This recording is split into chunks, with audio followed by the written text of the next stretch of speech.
2 साल की कसरत के बाद मुख्यमंत्री पुष्कर सिंह धामी ने कल विधानसभा के पटल पर समान नागरिक संहिता यानी UCC uniform civil code Uttarakhand विधेयक 2022 रखकर इतिहास रच दिया।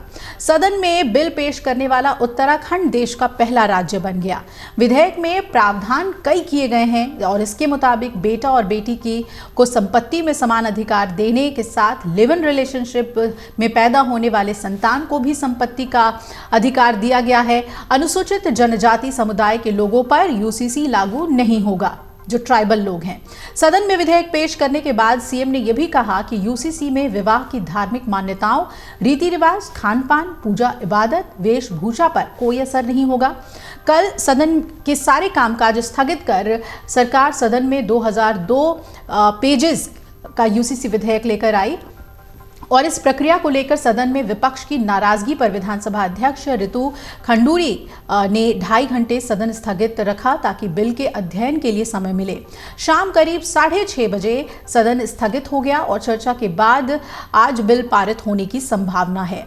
चर्चा के दौरान सत्ता पक्ष के विधायकों ने धामी सरकार की तारीफ की तो नेता प्रतिपक्ष यशपाल आर्य ने और एक अन्य विपक्षी सदस्य ने इसे एक बार फिर से विचार करने के लिए प्रवर समिति को भेजे जाने की मांग उठाई।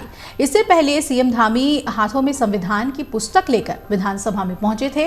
इस दौरान नेता प्रतिपक्ष यशपाल आर्य और कांग्रेस सदस्य प्रीतम सिंह ने व्यवस्था प्रश्न उठाया कि बिल पेश किया जा रहा है लेकिन उन्हें बिल की प्रति ही नहीं मिली है।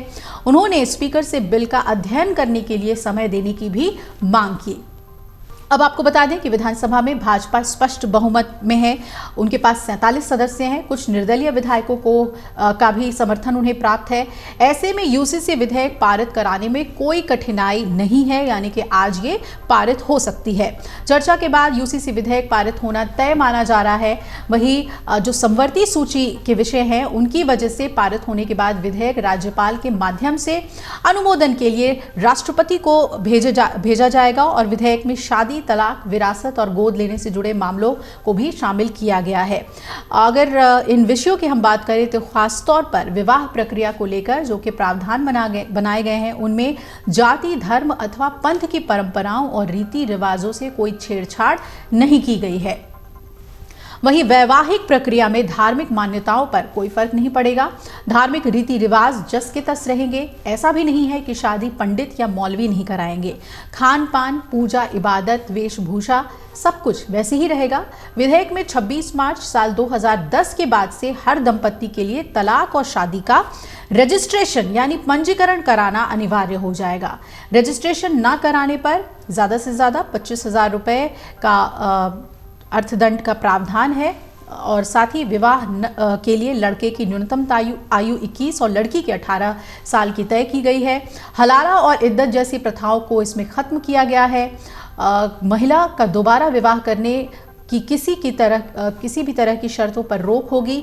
संपत्ति में बेटा और बेटी के बराबर हक होंगे। लिव इन में रहने वाले हर व्यक्ति के लिए वेब पोर्टल पर रजिस्ट्रेशन करवाना होगा। युगल पंजीकरण रसीद से ही किराया पर घर, हॉस्टल या पीजी ले सकेंगे और लिव इन में पैदा होने वाले बच्चे को भी जायज़ संतान ही माना जाएगा और उसे एक जैविक संतान के सभी अधिकार भी मिलेंगे। अब देखना है कि किस तरीके से आज ये सदन में पास होता है ये बिल, एक ऐतिहासिक बिल। अगर आप ये वीडियो YouTube पर देख रहे हैं तो हमारे चैनल को सब्सक्राइब करें और बेल आइकन को दबाना ना भूलें। अगर आप Facebook पर ये वीडियो देख रहे हैं तो हमारे पेज को लाइक करें।